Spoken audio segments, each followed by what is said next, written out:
என்னோட husband food விஷயத்தில் ரொம்பவே பிக்கி. எல்லாமே பார்த்து பார்த்து தான் சாப்பிடுவாங்க. இல்லைன்னா சாப்பிடவே மாட்டாங்க.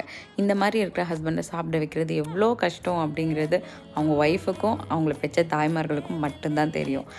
ஆக்சுவலி இன்றைக்கி ஆஃப்டர்நூன் வச்ச ஃபிஷ் குழம்பு எனக்கு வேண்டாம், எனக்கு ஃபிஷ் பிடிக்காது அப்படின்னு சொல்லி 2 பிரெட் ஆம்லேட் சாப்பிட்டுட்டு கிளம்பிட்டாங்க. அப்புறம் நைட்டு வரும்போது எனக்கு பரோட்டா சாப்பிடணும் போல் இருக்குது, நான் பரோட்டா வாங்கிட்டு வரேன்னாங்க. பரோட்டா அப்படின்னு கேட்டதும் எனக்கும் டெம்ப்ட் ஆகிடுச்சு. சரி வாங்குறது தான் வாங்குறீங்க, எனக்கும் சேர்த்து வாங்குங்க அப்படின்னு சொன்னேன். ஆக்சுவலி அவங்க எந்த அளவுக்கு பார்த்து பார்த்து சாப்பிடுவாங்க அப்படின்னா, இந்த பரோட்டாக்கு சால்னாவை கூட அவங்க அரிச்சு தான் வந்து சாப்பிடுவாங்க. அதையும் ஃபில்டர் பண்ணுறதுக்கு அந்த குட்டி குட்டி ஹோல் இருக்கிற அரிப்பை வந்து யூஸ் பண்ண மாட்டாங்க. ஏன்னா அதில் இருக்க தேங்காய் கண்டென்ட் வந்து ஃபில்டர் ஆகிடும் அப்படிம்பாங்க. அப்புறம் ஃபைனலாக இருக்கிற இலைத்தலைகளை நமக்கு கொடுத்துடுவாங்க. சரின்னு நான் மொத்தமாக சேர்த்து வச்சு சாப்பிட்ருவேன். இந்த மாதிரி ஃபுட்டு விஷயத்தில் உங்கள் வீட்டில் யாராச்சும் டிஃப்ரெண்ட்டாக பண்ணுவாங்க அப்படின்னா கமெண்ட்டில் சொல்லுங்கள்.